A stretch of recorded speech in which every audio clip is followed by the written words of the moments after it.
Thank you for joining. And what a day.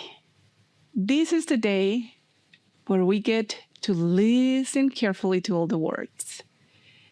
I have a special guest, an individual who had it all: reputation, success, everything that we dream about. And one day, things change. And because of that, he wrote a book, Conscious Footsteps. What is the book about? Let's see. Have you ever feel like what it will be if suddenly you lose everything you have?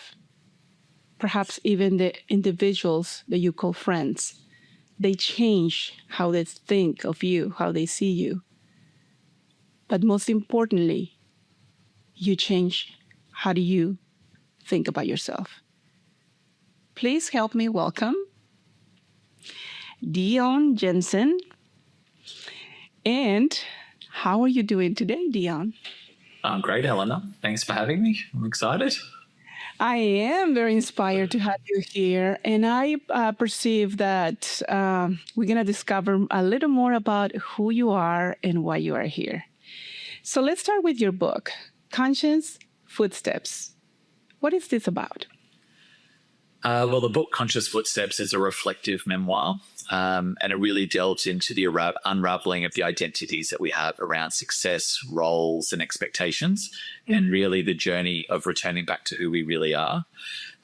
Traditionally, books are written in chapters. I try to move away from that, and there's a story arc to the book, but I've written each chapter as a walk, and it's a literal invitation to read a walk and go on a walk to allow you to process what you've just read and see if there's any resonance or applicability to your own life. And I explore different themes through each of the walks. So there could be ego, fear, love, identity, or the loss of, and importantly, stories that we're told about ourselves. It's not a how-to guide, so I don't want any of your listeners thinking that there's going to be a 10-step plan in there or a 10-step process to follow to find out who you really are. It's none of that. It's just my honest journey through loss and self-discovery and finding my authentic self. And it's really just designed to help readers reflect and pause and hopefully hear their own truth within themselves. What does that mean, their own truth within themselves? What does that mean to a man?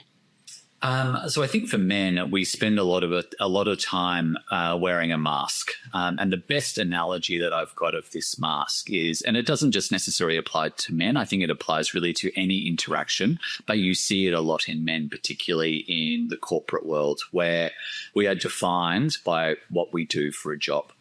And the reason why I can say you see this a lot is think about the last interaction you've had, a social interaction or a business interaction where you've met somebody for the first time. But hi, Eleanor, how are you? I'm Dion. And then there'll be this awkward pause and I'll go, so Eleanor, what do you do for work? And then based on because I don't know how else to fill that void, I'm not going to say, so Eleanor, tell me about you as a person. Who are you? Because it makes people incredibly uncomfortable. More importantly, we don't know how to answer that ourselves because we scaffold our entire identities around what we do for a job. That's why one of the chapters in the book is I am who I am, not what I do.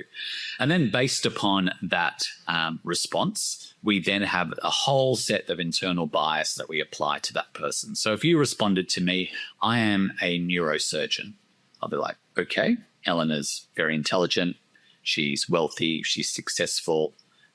She could also be a perpetrator of domestic violence. But because I've got all of this bias around who a neurosurgeon is, that's how I will interact with you.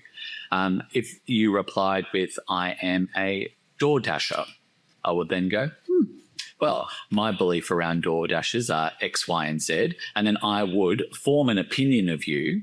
But you could be doing door dashing or Uber driving because you are a massive philanthropist that has made infinite success, and you've chosen to do that because it allows you the flexibility to go about your life and do charitable work. Yet, because I don't get under the skin and really identify with you as who you truly are, your authentic selves, that's the mask that we wear. And when I talk about finding our authentic self, because I was hiding aspects of me, I hid behind the job that I did. And I wanted to simply climb higher and higher and higher on the corporate ladder because that's what my ego demanded of me, because that was the person that I was happy, that curated person I was happy to show the world. But it couldn't have been further from my authentic self. So, okay, I have like 3 million questions, right? Yeah. So, and I know I'm not going to be able to accomplish that in one hour, but all right. First of all, wow, like it is true. I've been thinking about this a lot. How many attachments we have to labels, and then we actually become so Attached. yeah, I guess I didn't want to repeat the word, but yes, attached to specific thing, and we own, and is because I am, whatever that is, right? Even in illness and conditions, therefore I can do this, or I should not be doing that, or blah blah blah. But I have a more important question. Who are you? Yes. Well, it's amazing when you start writing about your observations externally of how people aren't able to identify with who they are. That then when that question is turned inward, it can still be really difficult to answer that question because you've spent a lot of time with outward processing. And I really struggled to answer it for a while. The answer I'll give you might sound corny, so I want you to bear with me, and then I'll explain the answer in more depth. So firstly, I'm a work in progress. I don't ever believe that we are done with who we are and learning who we are. I think that learning process is twofold. So I'm learning about who I am, but while you're on that journey of learning about who you are, you're also learning about who you're not. And as you have experiences that reflect back to you on who you're not, it's also helping you understand who you are. It doesn't need to come in that singular lane. And then lastly, I would also say, and this is the corny bit, I would also say that I am a lover. And the reason why that sounds corny is because I think love has this terrible reputation, this really commercialized reputation for what it is. My foundational belief is that our only purpose in life is to love. But when I talk about love, it's not the romantic sense of love. It's not sex that's attached to it. It's not the obligation that is attached to love. My belief is love is the only true emotion that humans are capable of. Everything else is learnt. And the reason why I have that foundational belief is when a child is born, the only thing they know how to do and the only thing that they experience innately is love. Love for a parent, love for the world around them. We teach them everything else. Hate, envy, all the negative emotions are taught. And could you imagine a world, and this isn't this utopian view, where love is the one that was prefaced the most, but we didn't expect anything back from that love. We just gave our love in a one-way fashion. There's another chapter in the book called Love is a One-Way Street, and there's a lot of depression and anxiety linked in coming to that realization. So it's not just this beautiful journey that took me there. But that's why I say I'm a lover, because I believe my purpose is to give love out into the world and also reflect love back. It's interesting you said that, because I just said that earlier about me, and I want to say this all the time, but it will require such an extensive explanation. I'm in the business of love. That's what I say when nobody listens, because then I have to explain. But that's my business, and I use a lot of science and questions for it, for that, right? But that's my job. Is I'm in the business of love. And it made me think. But I don't think I ever heard anybody say something similar. I'm a creative beast, so I create things all the time.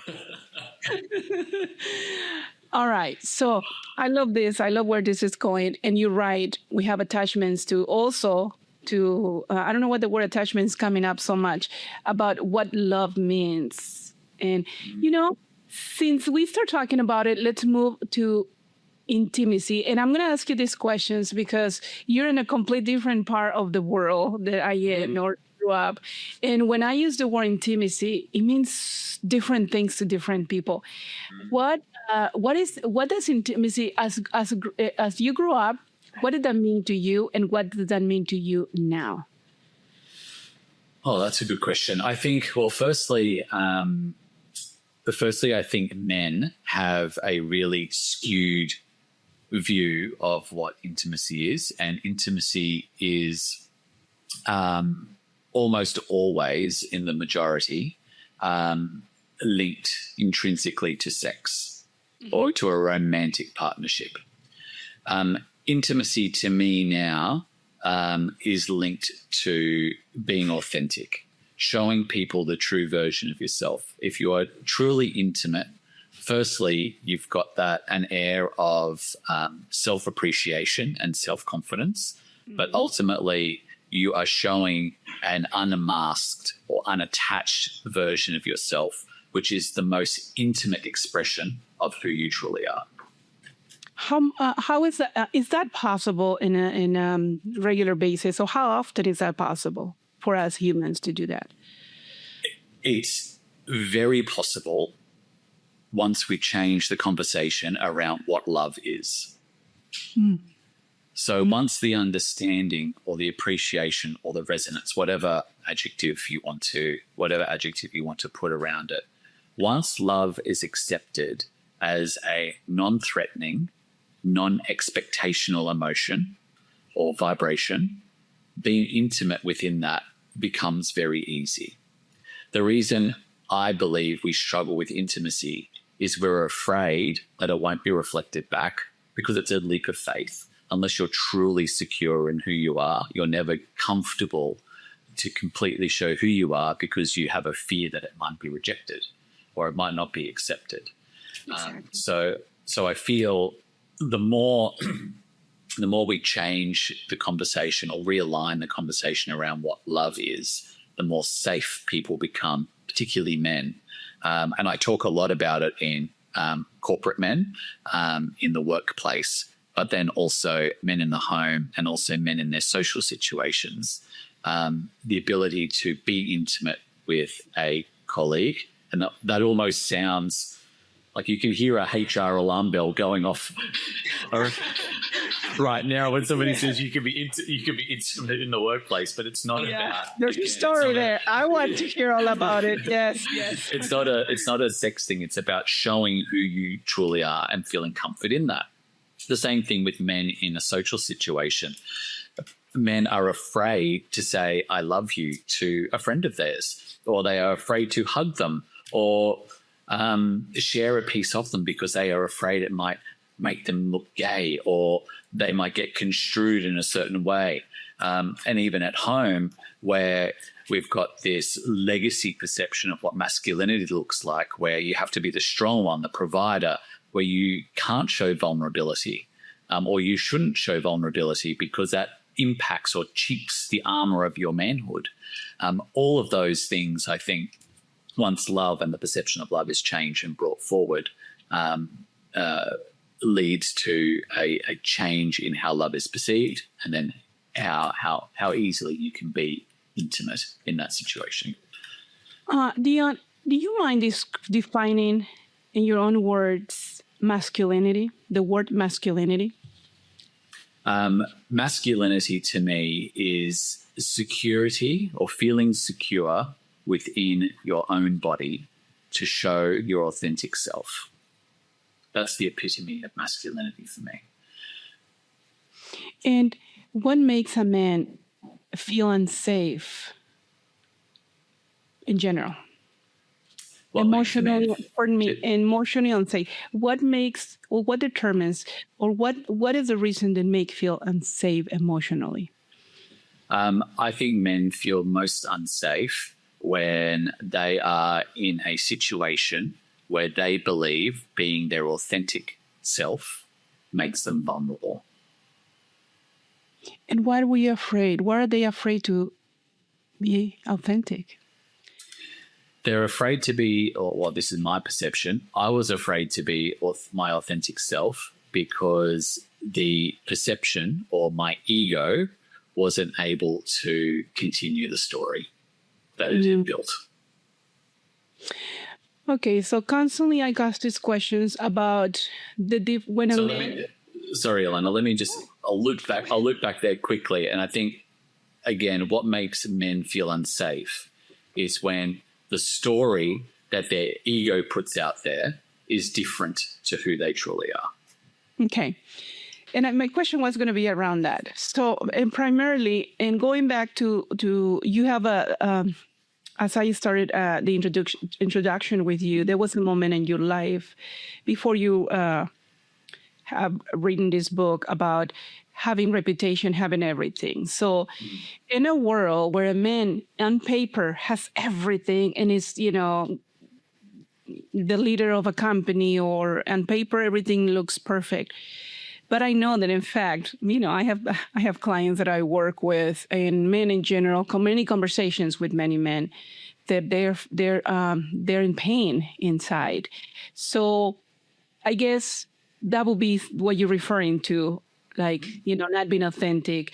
So what for the men listening, because you just admitted that you've been in that situation. For the men listening here, and I assume some of this is in your book, correct? Mm-hmm. Okay. All of it. All of it. I like that. All right. Let me put myself together after that statement. That statement was so big for me. I only listened to that a few times in my life, but okay. All right. So, okay. I forgot the question. Why don't you ask me a question? So you were saying, I'm going to assume where the question was going. Correct me if you're wrong. Correct me if I'm wrong. Sorry. So what advice would I give to men who find themselves successful on paper, but not successful in heart? Correct. And therefore, they're not being their authentic self because they're afraid of that, right? It's part of the problem.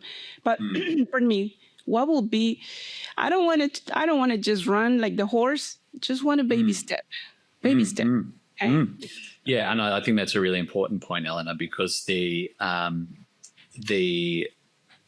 solution is not to burn everything down. I mean, we've got a few anchors in reality that we have to acknowledge. We may have families, partners, obligations.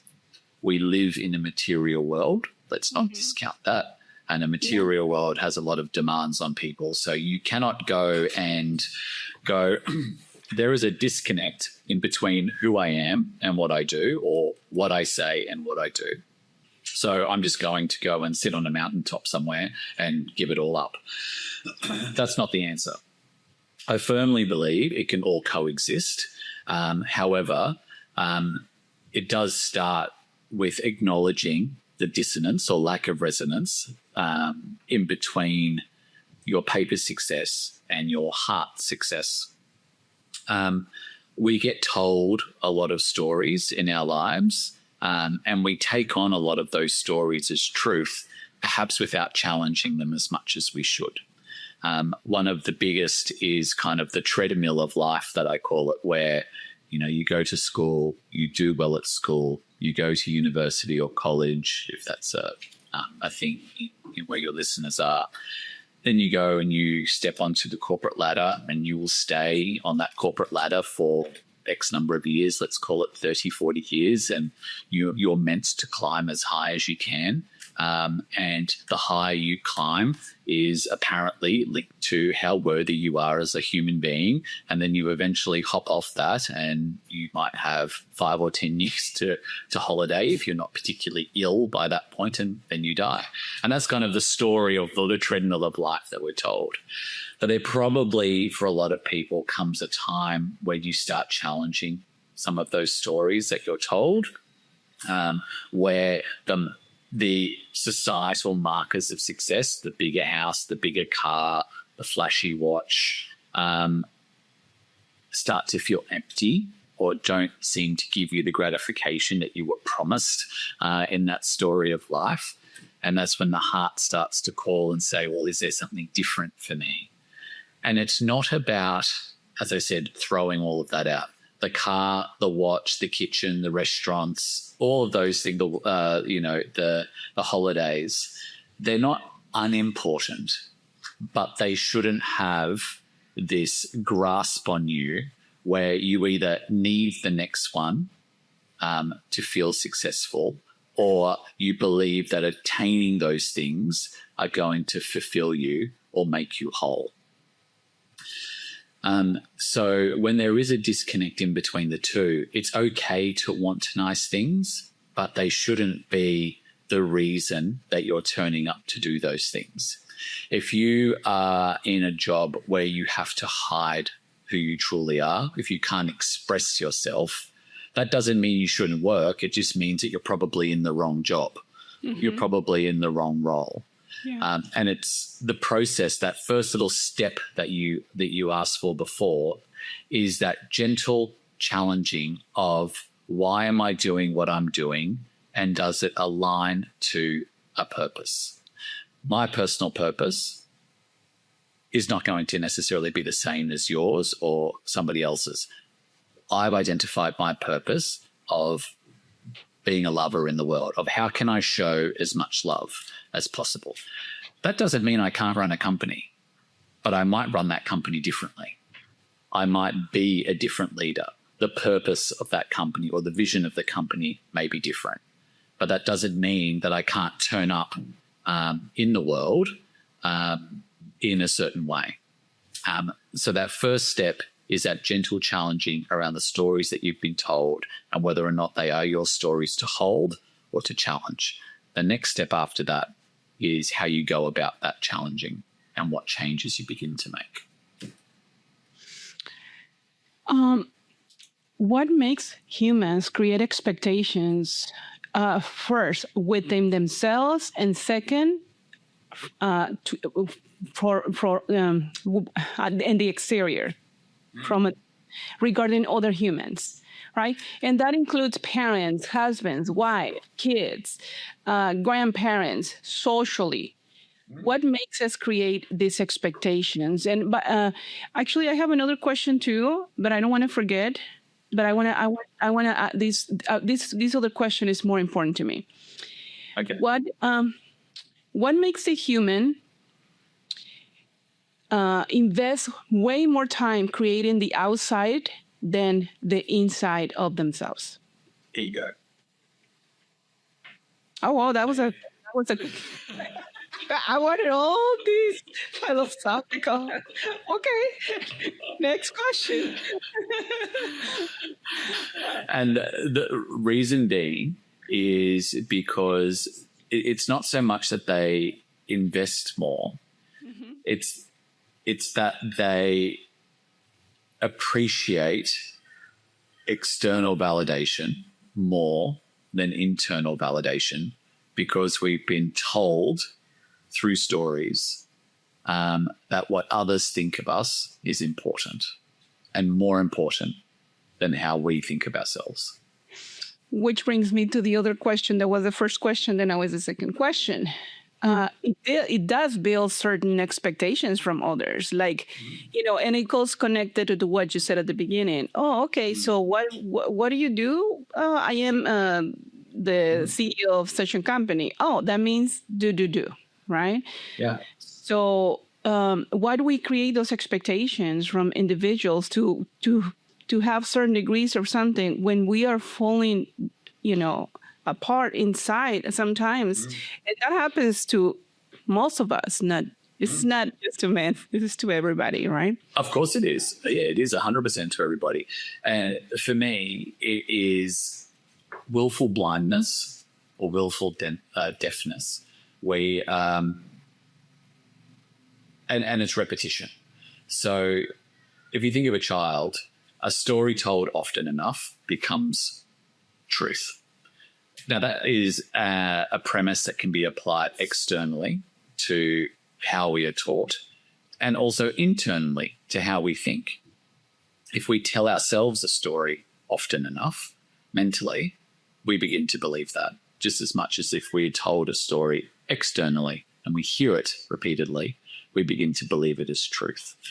So that first part of your question around why do we value others' opinions more? It's simply because we have been trained, essentially, to value others' opinions more often, more than our own. And about that kind of treadmill of life, that's been going on for decades and decades, now centuries. So that's pretty much firmly entrenched in the narrative of Western culture and Western society, that it is very difficult to challenge. I was doing another podcast where we were speaking about something similar, and that trajectory of, you know, kids going from high school to university to into the workforce. And we're talking about trying to find your purpose.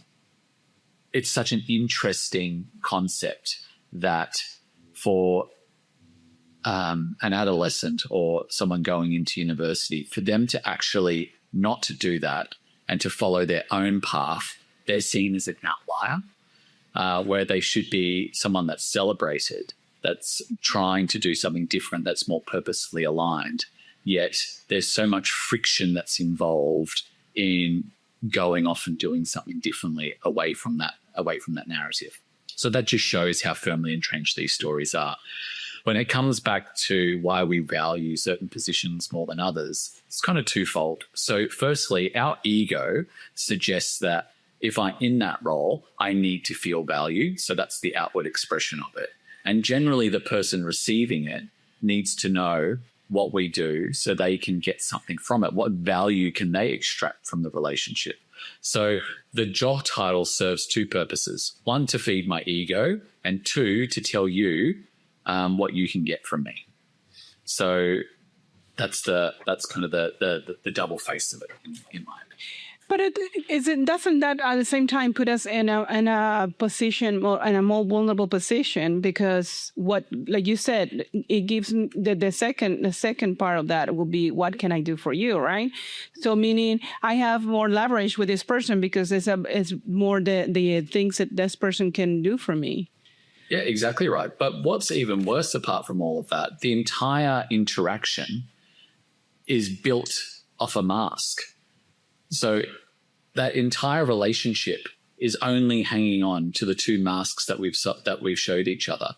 If there's no substance behind that mask, or there's no resonance behind that mask, you actually don't know that person. Okay. Because once that mask comes off, you could be completely different. Let's play a game. In the world, that there's two individuals who don't have a mask. Mm-hmm. How would that look like for you? When they met? Mm-hmm. Yeah, let's role play it together. So rather than us first meeting the first time and me saying, so Eleanor, let's fill this awkward silence by saying, what do you do? I would say, Eleanor, tell me about who you are. I am a woman who loves being with my dogs. Mm-hmm. I like to be a mom when I'm with my dogs. I am the daughter of an extraordinary woman, and I am someone who is full of energy that nobody can explain where that comes from, full of ideas, full of life, and who does everything with the most intense energy that most humans desire to have. That's wonderful. Me. Now, what's really great about that interaction, where you need to be given credit, is that you actually had an answer. Thank you. And by the way, that was not made up. I tried to go within myself and really be whatever came, right? Yeah, and it could be by virtue of this interaction that you are in a headspace or in a place of energetic security where you can feel comfortable to tell me those things. The challenge for you is if you were at a networking event, a corporate networking event, mm-hmm. and you met somebody and they asked you that question, would you feel comfortable being that vulnerable to be able to say those things? Well, I've been asked these questions. What do you do? And I am I am uncomfortable just asking, not because I don't know what to say, it's because I don't know what to say. I have, I don't want to say one thing. I want to be precise, but I don't want to say I'm a host of a podcast because that's not me, but it is me. I don't want to say I am an HR, human resources consultant, because that's not me, but that's me. I don't want to say I'm Chica's mom, right? So it's what you do. It's not who you are. So what I try, and I talk about it in the book a little bit, I tried to change it into a bit of a game, and I still use this line now. When I meet somebody new, I say to them, Eleanor, how are you? With normal pleasantries out of the way. Tell me about yourself, but let's make it interesting. Don't tell me what you do for a living. Okay. So that's just a really easy way to ask the question without making it feel too confronting, right? Well, definitely, definitely, I understand that. And we can definitely play here. I love being controversial and turn everything on fire. So I will definitely give an answer that is not expected. Yeah. And sometimes people receive that well. Sometimes people don't understand. Sometimes people are very confused. But at the end of the day, I got to be myself. Exactly. And your responsibility doesn't extend to their interpretation of the information. So if they're confused or they're confronted, as long as you sense that out with, and this is where, again, I know it can sound a bit tacky or cliche, as long as you sent that message out with love, with a good intention sitting behind it, again, it's not your responsibility for how it's received. And if I think back now to the initial answer that you gave for that, I can now have a much better conversation with you, and I will get to have an understanding of who you are in your more authentic course. So I could say to you, I have dogs as well. How do you feel when they're running around and you're out on a walk? What are the feelings that come up for you? I could go down that path. I could say, oh, wow, your mum sounds super interesting. Tell me about how she's influenced your life. Or I will take 53 years to say that. Or I could say, oh, that's really great that you've got that energy that you just spoke about. How does it turn up for you? And how does it make you feel versus how it makes other people feel?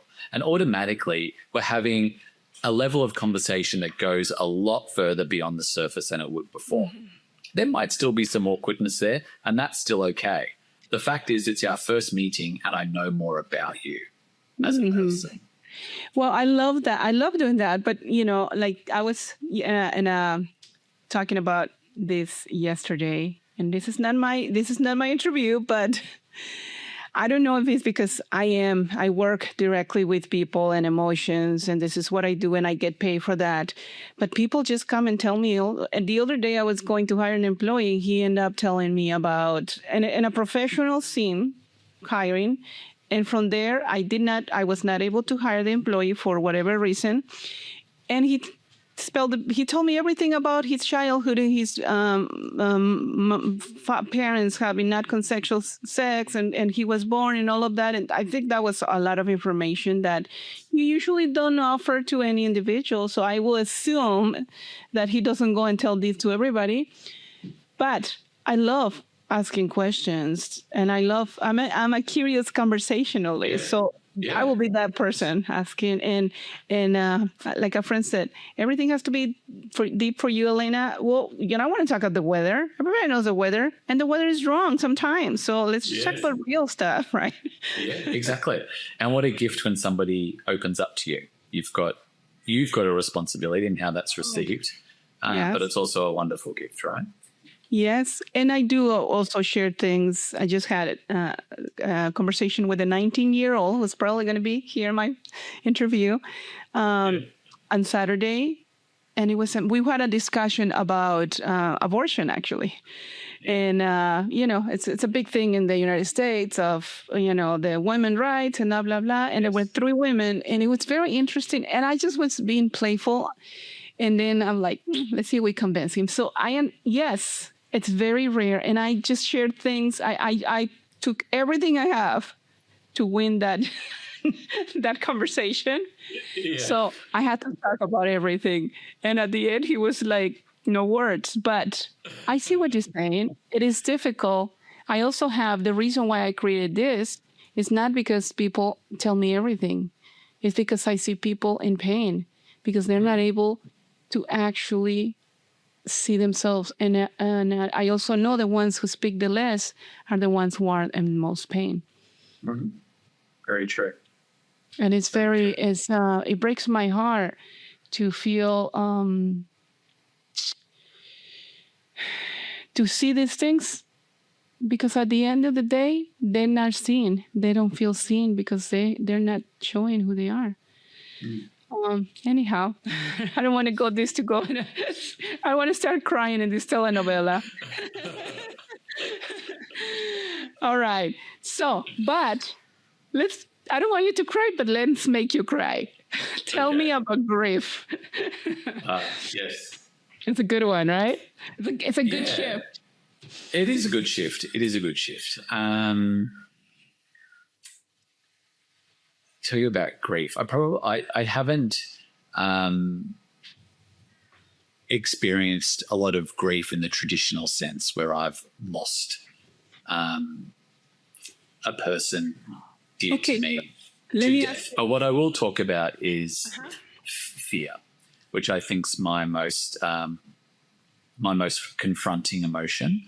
I love it. And one that I'm really passionate about because I think a lot of us are controlled by fear. And I've had I've spent a lot of time internally with fear, and I've spent a lot of time trying to understand fear and the effects that it has. So fear to me, and when I talk about, I spent a lot of time with. I had a lot of anxiety and depression once I lost my lost my job and my ego died, essentially going through that process, and it led me to want to understand fear at a more granular level of what it was to me, and I came up with this definition of it, and it resonates very much with me, and I hope it resonates with your listeners.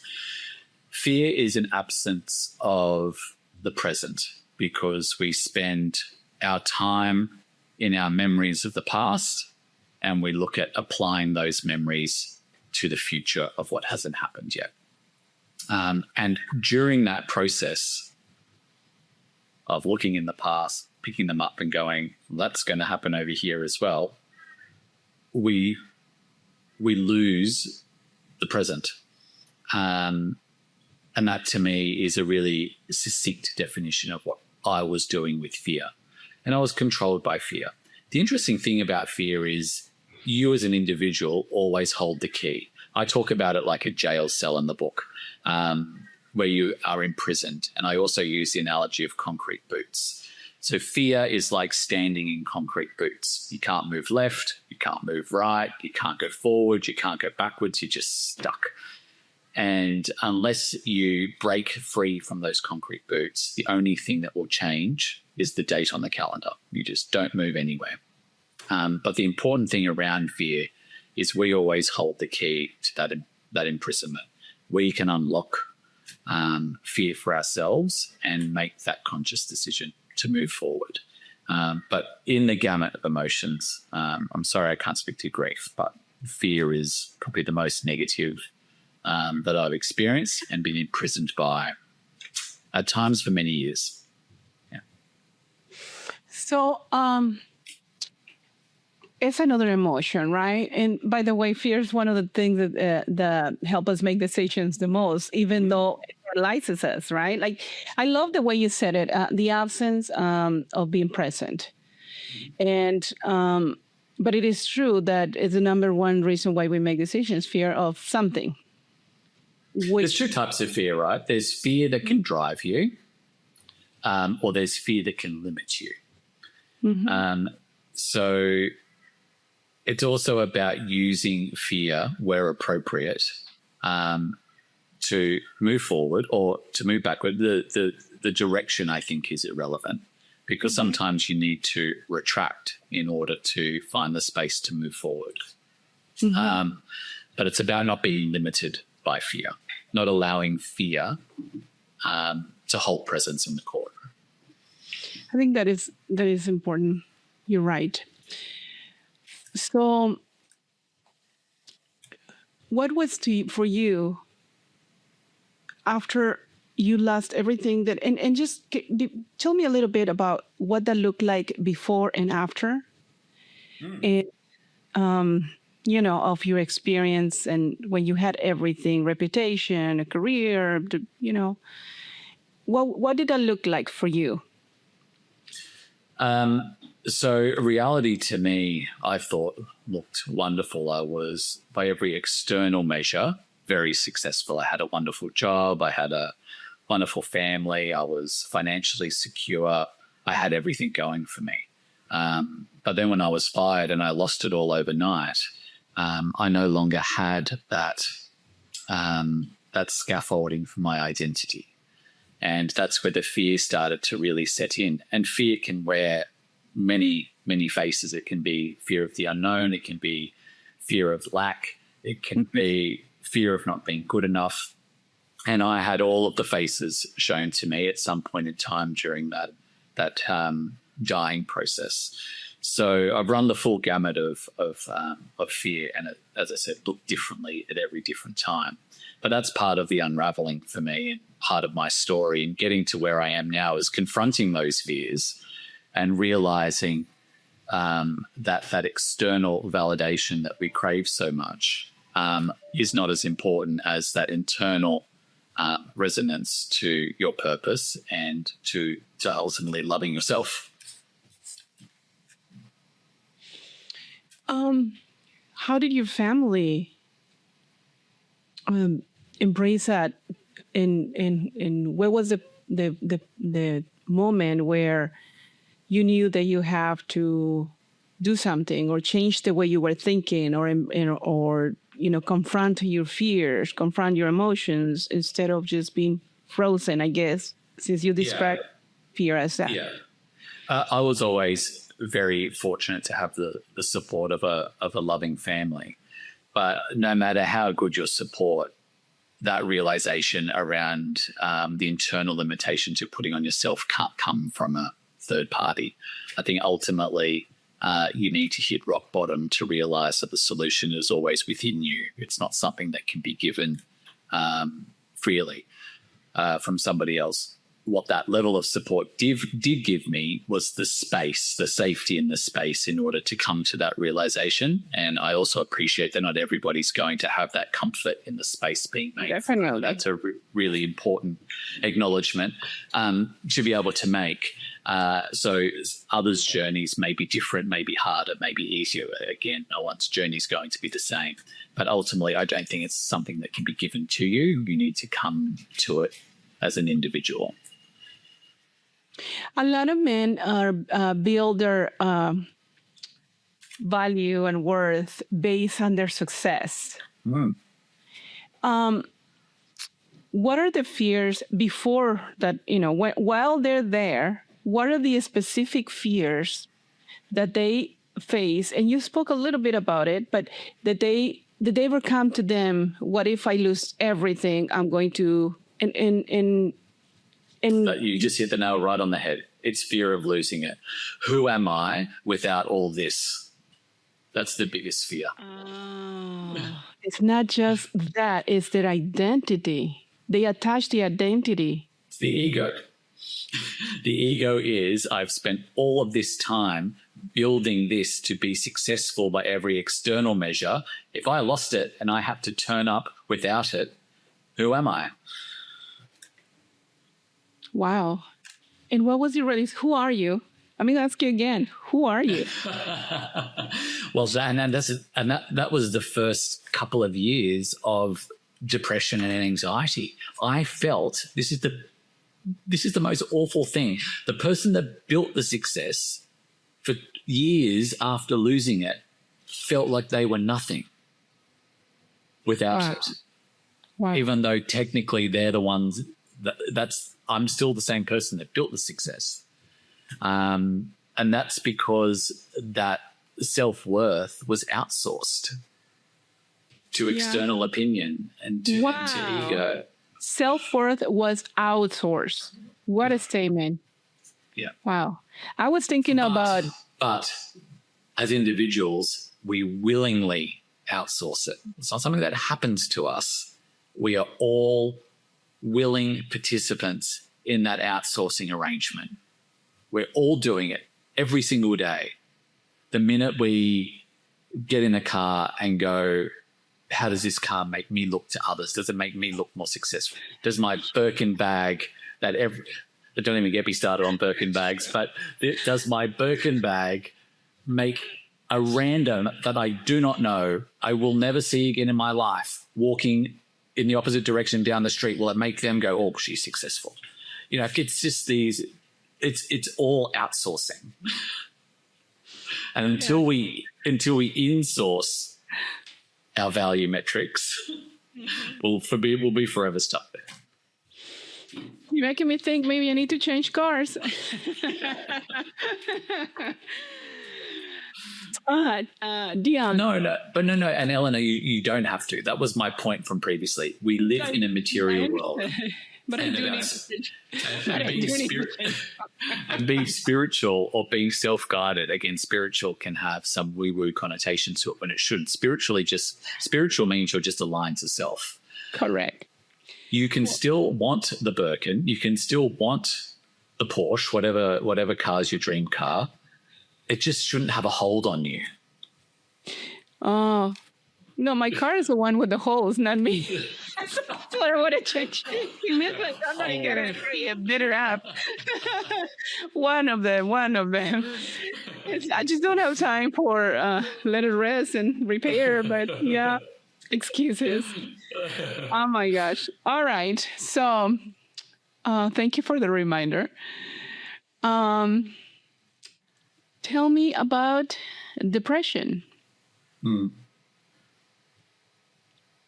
A really wonderful opportunity. Oh, I love this. Okay. Yeah. A really wonderful opportunity. Yep. Sorry, keep going. Actually, the statistic says that in the suicidals, 80% are males. Did that cross your mind during the time you were depressed? It did. It didn't cross my mind as in it's something that I would necessarily go in action. What crossed my mind was, isn't it interesting that in death, none of the experiences I'm currently experiencing exist? They would end immediately. So, and it's such a sensitive and personal and important topic. I would never diminish anyone's experience with it. And if anyone is having any suicidal thoughts or tendencies, I couldn't encourage them more to go and seek professional help or guidance, or reach out to your support networks. You're not alone, and your life is very, very valuable. So I always preface the discussion there. And as I said, mine wasn't necessarily about taking action. It was more about realizing that for me, it was a construct in my own mind that doesn't exist externally, if that makes sense. So if I was removed from the picture, or if I was watching a TV show or a play, I could remove myself as a character. Everything else in the play would continue going on, irrespective of the influence that I was necessarily having on it, which is more of a round trip way to say I was the creator of the depression. I'm not a doctor. I don't understand the psychology or the physiology of depression well enough, so I'll never try and espouse any solutions there. I'm merely talking from my own personal experience.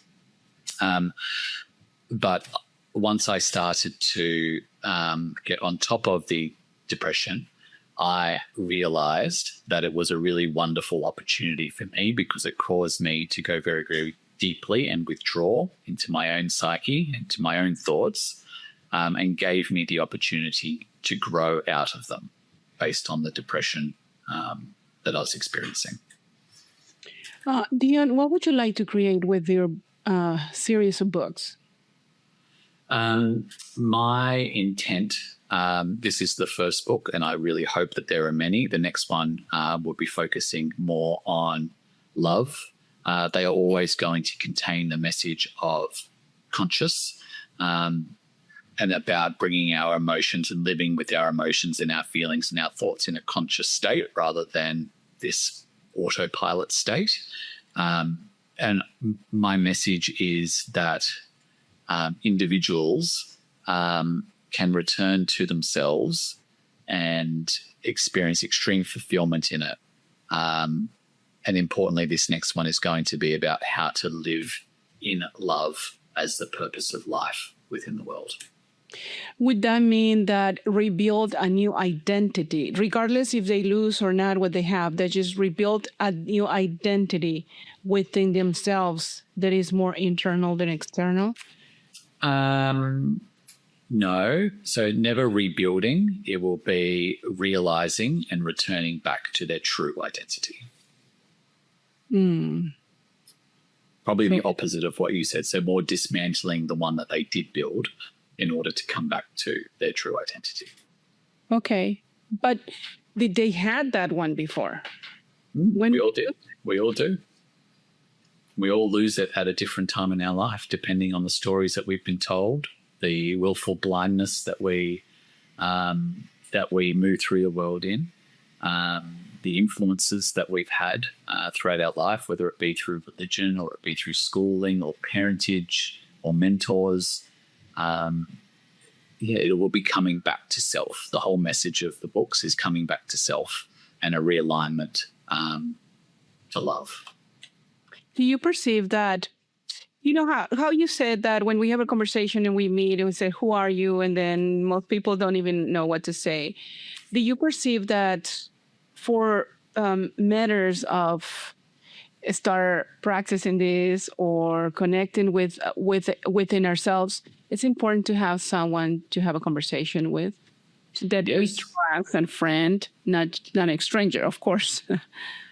Yeah, definitely. I think, the strength in networks, particularly in friend networks, you do have to have an element of like-mindedness within your friend networks. That doesn't mean you've got the wrong friends if you don't. They're just on different parts of the journey and path than you are. You may find that the more you move through an internal path, that some of those networks that you've established or you held dear before, you might have a lack of resonance with, and they might begin to change or fall away. But all of that's okay. That's my next question. Well, there's a topic in the book called "Stay with Me for a minute, a month, or a lifetime," and I'm a firm believer in not all relationships, or the quality of a relationship, I should say, isn't defined by the length of it. It's defined by the quality of it. So just because they're your friends now doesn't mean they will be your friend forever, and that is okay. It doesn't diminish the quality of that friendship. It just means that you've outgrown it, or they could have outgrown you. There's no right or wrong or prescribed answer there. What is the one? Pardon me. Go ahead. Finish it. I was going to say that there's a lot of power in letting go and freeing relationships as well. It doesn't need to be clung to because they need to exist forever. They could have only intended to be here for a small amount of time to show you what you needed to know. I think that's one of the biggest struggles. And I know I was going to ask you something, but I forget. Sometimes I get so present and I forget. It was a question for that moment. Maybe it doesn't apply anymore. Okay. So first of all, I would love to invite you back to come here, have another conversation. Thank you for being generous in your answers and so authentic and intimate. And I appreciate that. I highly appreciate that. I hope that there are some men there listening and knowing that there's a step. Just read your book might help them to understand and to some of the things that they're that they're struggling with. And we have this thing we call the rapid fire questions when I say one or two words, and then you get to answer very quick. Now we're going to do the horse thing. As quick as you can, and whatever that means to you. All right? Okay. You ready? Go for it. Okay. Evolution.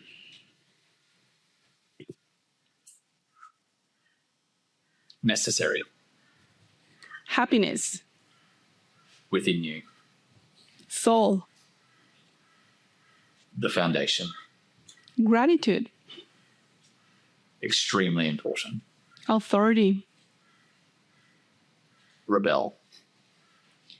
Leadership. Begins with you. Parents. Chosen.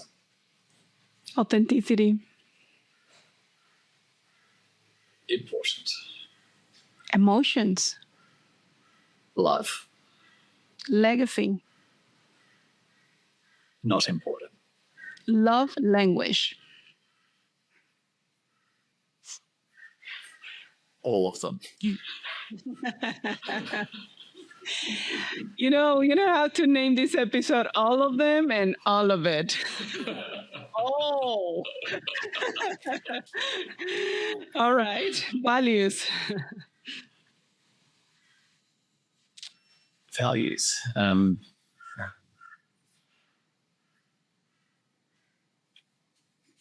Very important. Music. Oh, I love music. It's, the language of the soul. God. You are. Spirituality. I am. Connection. Undisputed. Society. A story. Pornography. Pornography. Fulfills the purpose. Fulfillment. Comes from within. Fear. Lack of presence. Men. One half. Transformation. Necessary.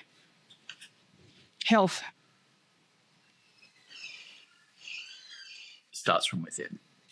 Women. The other half. Suffering. Necessary. Social media.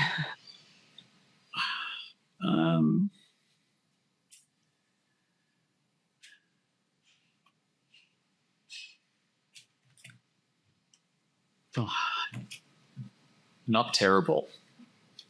Terrible. Stress. Controllable. Fatherhood. The greatest joy. AI.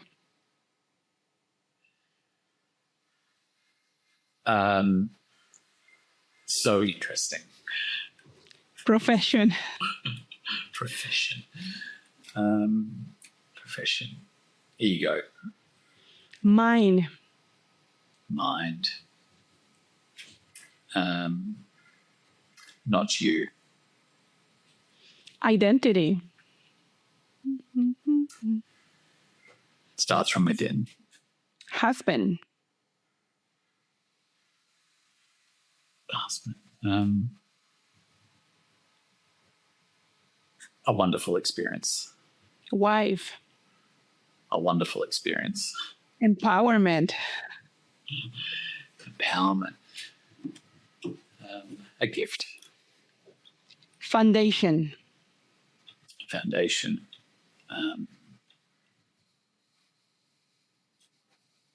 Strong. Strength. Pleasure. Wonderful. Love. Pain. Wonderful. Love. Money. Money. Doesn't exist. Sex. A human construct. Sex. Sex. Amazing. Love. Family. Amazing. A joy. The physical body. Physical body. A joy, unimportant, a vessel. I like all of them. Polygamy. Polygamy. The stories we are told. Wealth. Not important. Probably not, Intimacy. not important when only linked to money. A lot more than one word, but Sometimes. intimacy, authenticity, Conversation. a gift. Pardon me. Manhood. Manhood, authenticity. Monogamy. To each their own. Death. Necessary. Life. Necessary. And last but not least, you're going to like this one. You're going to like this one. You're going to like this one. Love. Love. The best of them all, the only true emotion. I bet you and I are going to agree. Oh, I have that here. I don't have it right now. I have a hand, the little hand, but I also have the Lego. Ooh, and I usually don't like to say brands, but the little pieces. Yes. That says LOVE. Yeah. All right. What a wonderful interview. What a precious human being you are, and what a beautiful soul. You are excelling out of your eyes and yourself and all of it. Thank you. Thank you for being here. I have one question and then one request. The question is, who would be the individual? Do you know an individual, famous or private, who will be the perfect guest for this podcast? Oh.